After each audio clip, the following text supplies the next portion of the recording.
Hello, everyone. Welcome to Changing the Game. Today, I have to confess that I'm a bit nervous. So I did confess that to Paula. So Paula is the first guest in this show that I actually didn't meet before. So I'm quite of it makes me nervous, I guess. So Paula is quite has a quite significant profile. So welcome, Paula, to the show. Thank you. You don't need to I'll be read nervous. Paula's bio for your delight. Uh, so Paula is Irish, right, Paula? Yeah. So Paula graduated in social sciences in Dublin, at the University College Dublin. Mhm. So I, I I I think I can say that Paula is more known because in the last few years she has been the WA State Director of SIDA. So quite a nice profile. So she has more than 20 years of experience in management, sales, marketing, business development, uh, in roles like CEO, general manager, the professional chef's business development sort of thing. So as I mentioned before, until July 2020, in the middle of the pandemics, she was the state director for SIDA. Now Paula is running her own consulting business. So I'll ask you, Paula, about it later on, so you can tell us what you have been doing. Yep. Paula is also an experienced board member. She currently sits in the board of the North Metro Health Services, the Barking Gecko Theatre. Is that how I say that? Barking Gecko. Yeah. Barking Gecko Theatre and the Edith Cowan College. So I won't extend me here, Paula. Welcome to the show. Thank you very much, and thank you for inviting me. Paula, I always start this, we have the bio, which is normally a professional bio. I always start this asking you to tell a little bit about yourself that we don't know from your professional profile. Okay, I suppose one of the things that I think is part of my foundation, I graduated from university in Ireland into a really deep recession where most of my cohort never thought they'd ever work in Ireland ever again. And a lot of people either went to America. Australia wasn't a place that people went to much, from my peer group, but UK and Europe and America were the big places. And I graduated, I was going to be a social worker.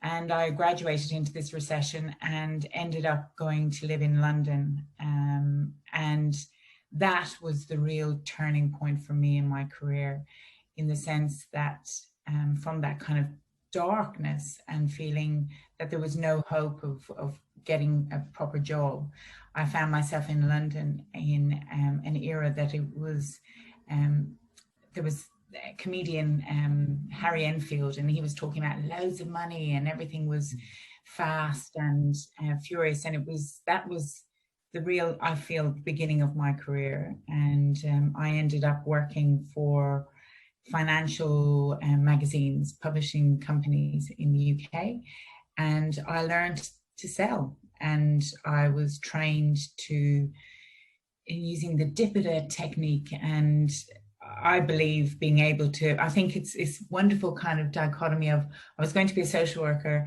and then I went to become a salesperson, but it's that listening which is really, really important. And I think that's held me in good stead through my whole career. And with that job, I worked for Institutional Investor magazine, the Financial Times group, and Risk publications. And I got to travel in different jobs. I got to travel the world. I had South America, I went to Brazil, South Africa, Asia, and before, when I was in school, I was also an au pair after leaving university. And so I got to France and to speak some French as well in that. So, and then in 2002, I migrated with my now ex-husband and two children to live in Perth because he came from Perth, and that started an absolute love affair with this beautiful city and state that we live in. Wow, that's incredible. There are a few things that I hear from what you're saying. That sort of antagony of being trained to be a social worker ended up being, and even if you go fast track your career, then you become a director in an economic development sort of organization. Mm. So Yeah. it's quite a contrast. So that's interesting. So you remind me that sometimes we talk with young people and talking about the opportunities, what they want to do in life, and etc. And sometimes that brings lots of anxiety on them, because they don't know what they're going to do. So you're a living example of someone that at a certain point knew what you're going to do and ended up doing completely different things.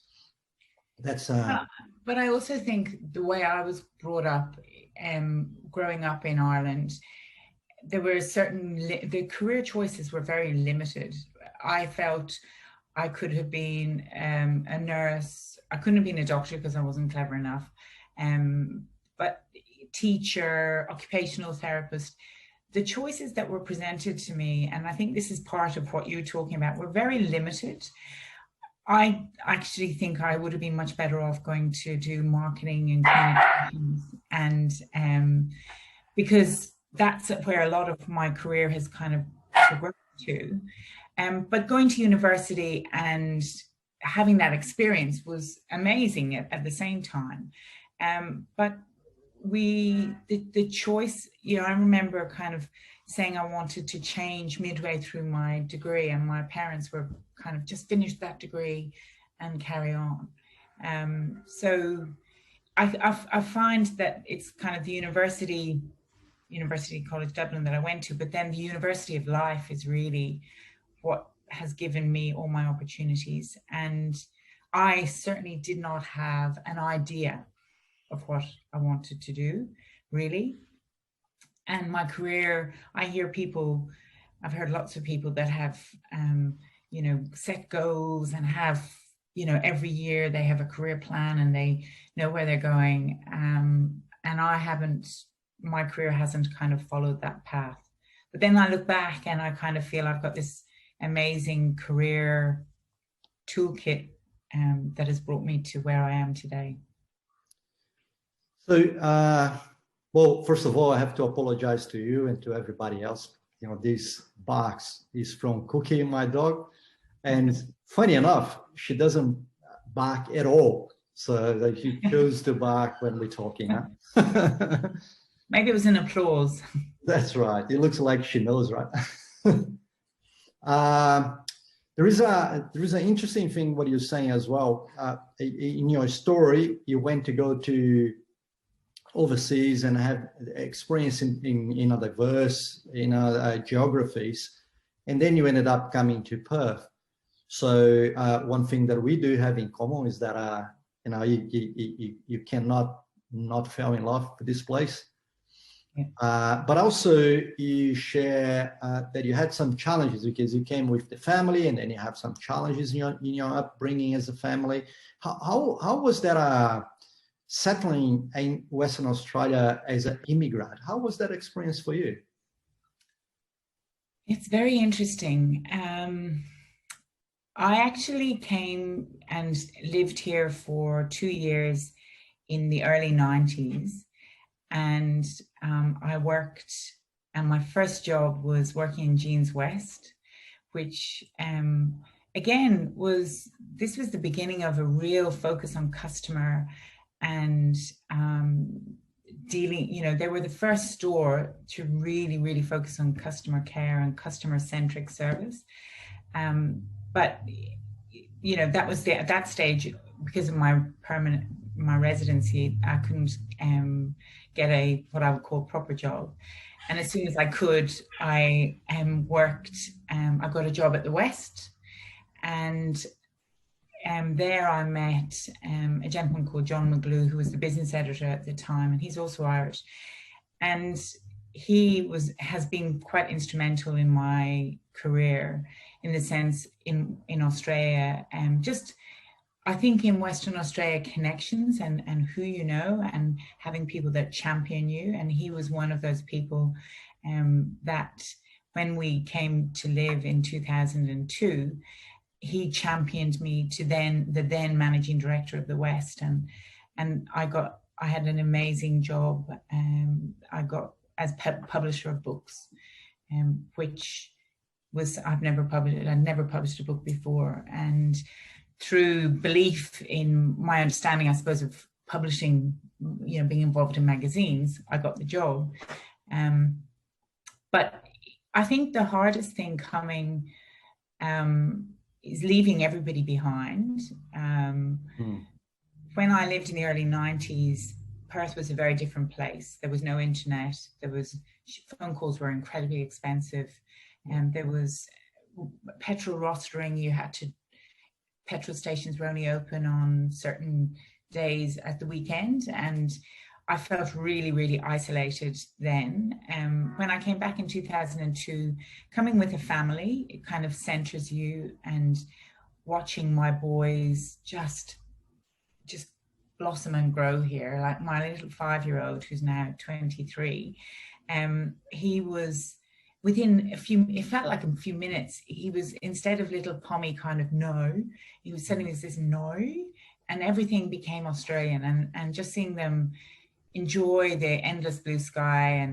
But I find people take about a year to let you in, and after about a year I started being invited to places. But when you have kids in schools, you meet parents, and they're generally really helpful and welcoming to you, which is great.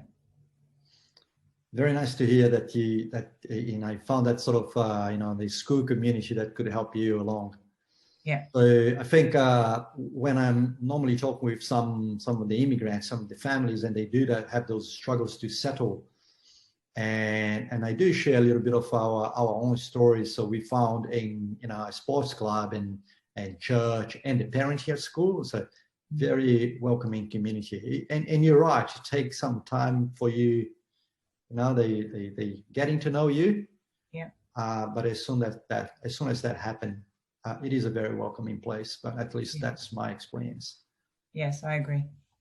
So Paula, you didn't have, you know, as a career fast track that take you to CEDA. Do you wanna tell us a little bit of stories about, you know, in CEDA, what was your sense of purpose in helping with the economic development? Maybe you have a little bit of flavor of being a woman in that sort of leadership position, and what sort of challenges that brought you? So, firstly, with being a woman in the role, CEDA had 5 state directors, and of the 5, there was only, when I was there was initially 2 men and 3 women, and by the end of my term, there's only 1 man. So it was a role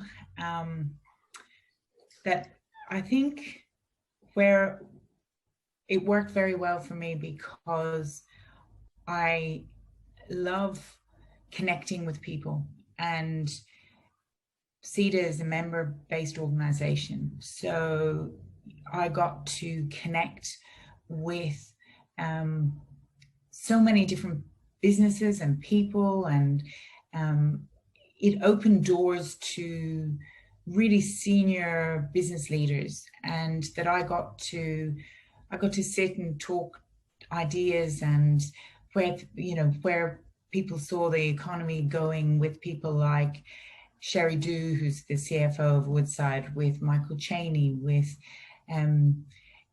just I got access to these people, and that was amazing. And people were just incredibly generous with their ideas. But I felt a huge responsibility to take those ideas and make them, curate them through the program of content that we provided. So we did big public events. You know, we had for when Minister Ben Wyatt was the treasurer, when his first event at CEDA, it was the biggest event that CEDA had ever done, not just in Western Australia, but across the whole of Australia. And there was 1,020 people there. I remember it was huge.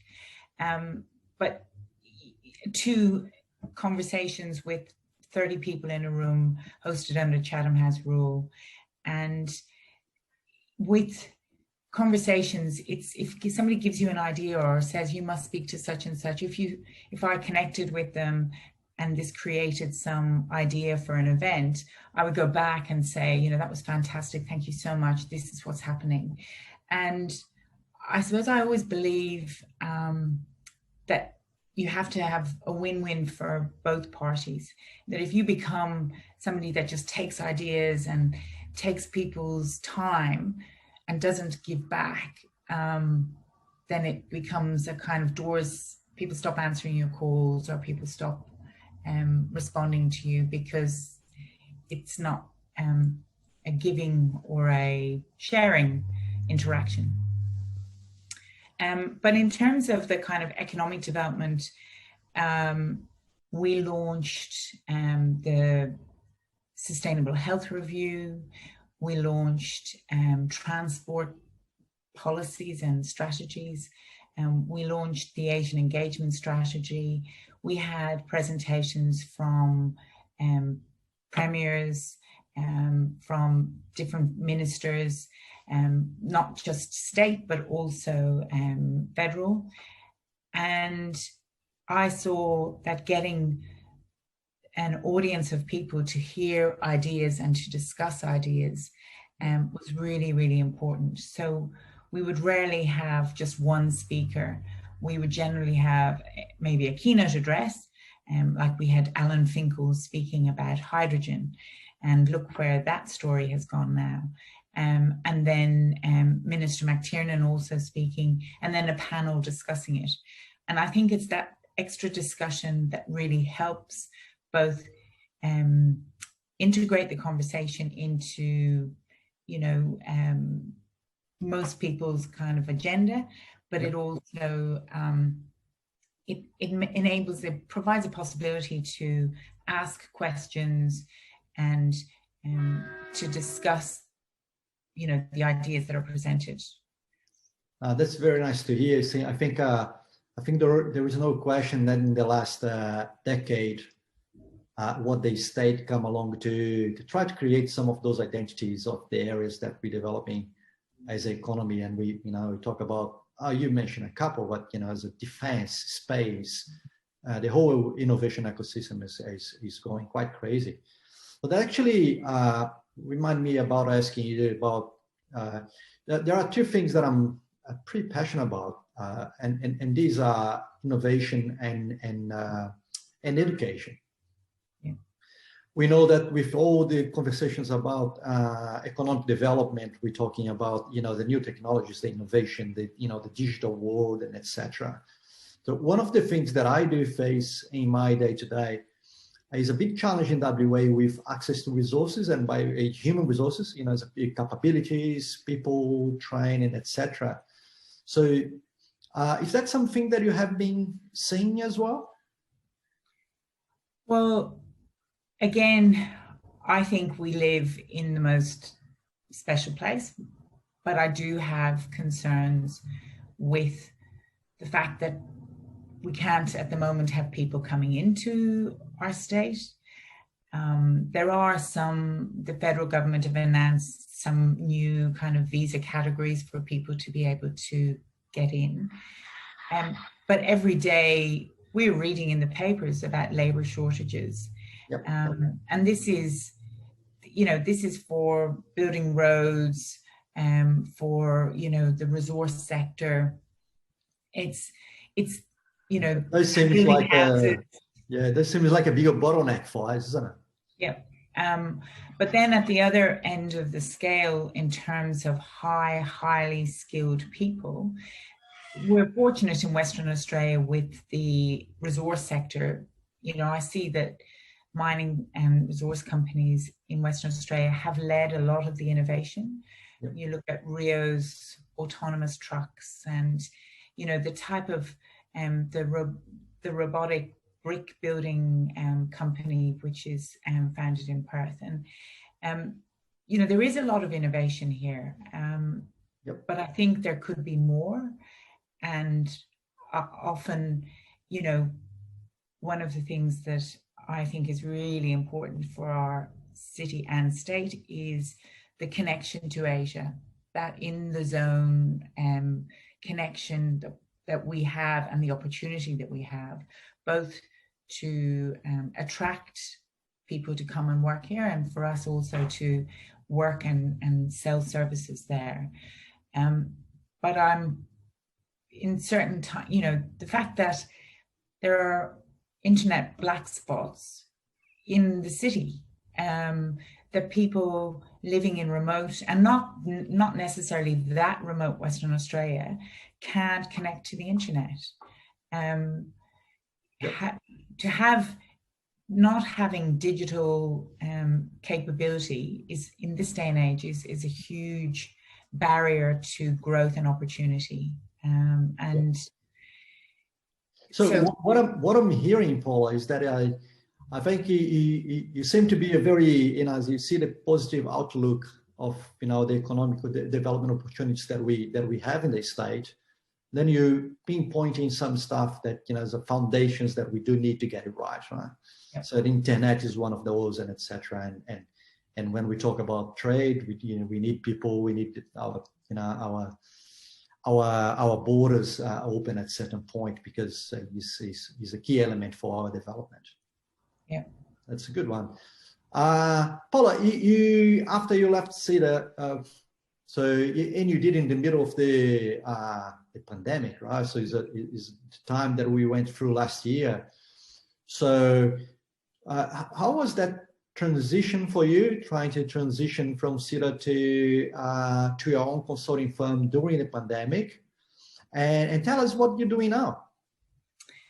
So the transition was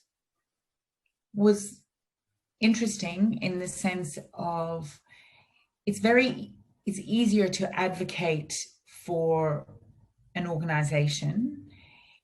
It's harder and you're much more kind of vulnerable when you're actually promoting yourself. And that, I suppose that was, you know, it's, you know, when you say I am the state director from, but suddenly you're Paula Rogers from Paula Rogers Consulting, you're putting your name on everything you do, and you're all on your own. But I'm really enjoying it. I think working from home, as we did a lot during COVID, that helped in the transition. It wasn't suddenly from an office to being all on my own. With the working from home, as we had done for a number of months, I was kind of attuned to motivating and getting through my day and all the things that I needed to do. Following my role, I had an amazing network and have an amazing network of people who reached out and wanted to catch up and talk and see if there were opportunities. And out of that, quite quickly, I did insist on taking 4 weeks just out, because I thought that was really important for me. After 4.5 very intense years, I went and traveled quite a bit around Western Australia, and then started back working, talking to people in August. And by September, I had 3 clients, and then with my board roles and other kind of facilitation, event facilitations and things like this, I was quite full. And I think the challenge when you're running your own business is, or maybe it's just my challenge, but the challenge is saying no sometimes.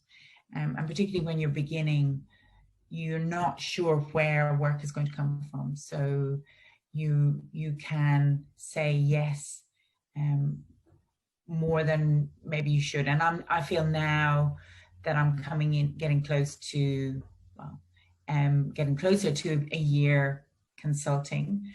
I'm really enjoying what I'm doing, and I have reduced some of my work to enable me to have kind of more balance and do the work I really, really enjoy. And that kind of stakeholder engagement and management. For example, at the moment, I'm working with the largest aged care providers in Western Australia and helping them kind of connect and get their message heard as a collective. You know, they all have their own marketing and communications, fantastic teams.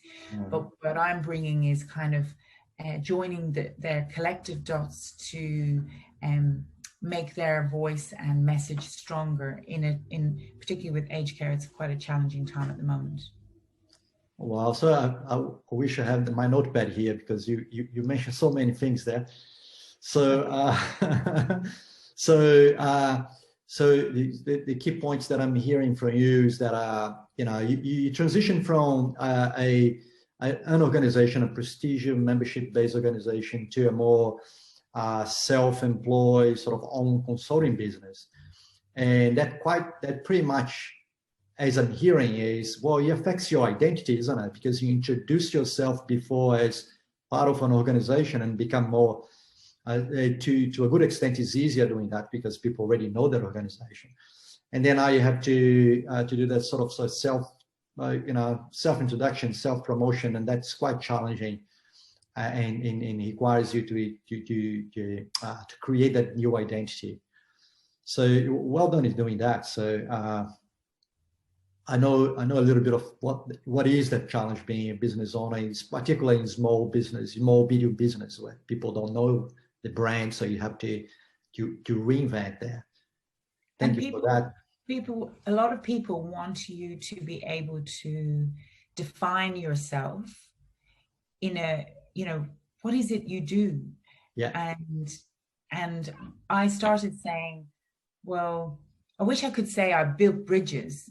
And then I went, well, actually, that's what I do a lot of the time, but it's building bridges between people and organizations. And but when you're not kind of an engineer or it sometimes is more difficult to articulate the skills that you can provide.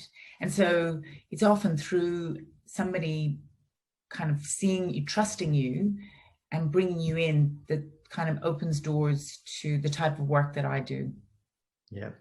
So I think the other thing that you mentioned there as well that I noticed is that I think we all kind of acknowledging how privileged we are, right? Because we're busy with work, and it looks like when we're busy and we have opportunities to be even busier, and you somehow develop that sort of your own strategy or your own way of dealing with, learning to say no, or learning to, what is that, to choose what you're really passionate about, and even thinking about having your balance right. So which is, it's not all about work.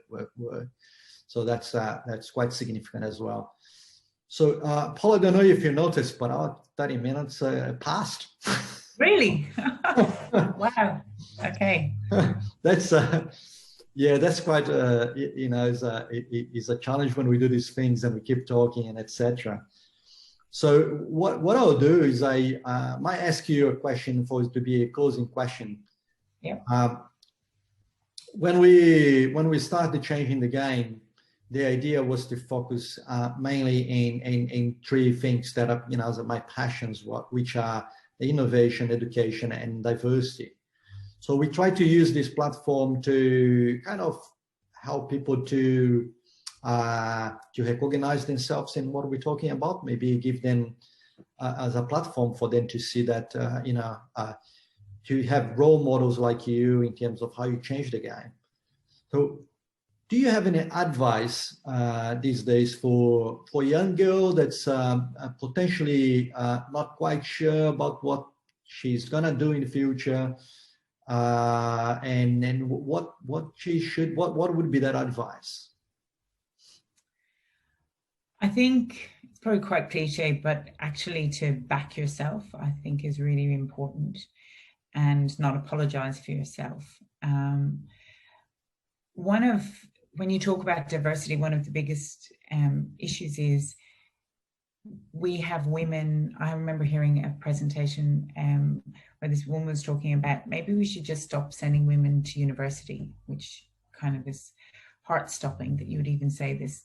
And I'm certainly not advocating for this, but because more women come out of university with qualified, but that transition into leadership in business is not happening. So it's having the kind of confidence and push to keep pushing through. But I also think it's demanding more flexible work, continued, like I think COVID has helped with that. But I had 2 children and worked, all the way through. I took 6 months off my first child and 3 months off for my second child. And I felt a lot of the time that I had to over deliver. I worked 3 days a week and I had to work 5 days a week. And probably my biggest regret is that I feel I sacrificed really, really important time with my children for work. And I don't think that's the answer. And I think we need workplaces to embrace diversity, to enable women to work and do the really important job of being parents and bringing children into this world. Well, thank you very much for that. Paula, I think we just met. I had an amazing 30 minutes. It feels like, I want to continue this. So I'm going to invite you to come along and we can have a longer chat. So it's a very big privilege to have you talking with me. So I appreciate your time, appreciate your kindness. So, and here we are, everyone. This is Paula. It's a privilege. So thank you, Paula. Thank you very much for your time and for your interest and for having these really important conversations with people. I listen to your podcasts to kind of hear the conversations that you had, and it's really lovely to hear people that you don't necessarily normally hear from. So, and others that you do. So thank you. And thank you again. So everyone, this was Paula. It's a privilege. I hope you enjoy. And we're coming soon with another episode of Changing the Game. Thank you. Thank you for listening. Thank you.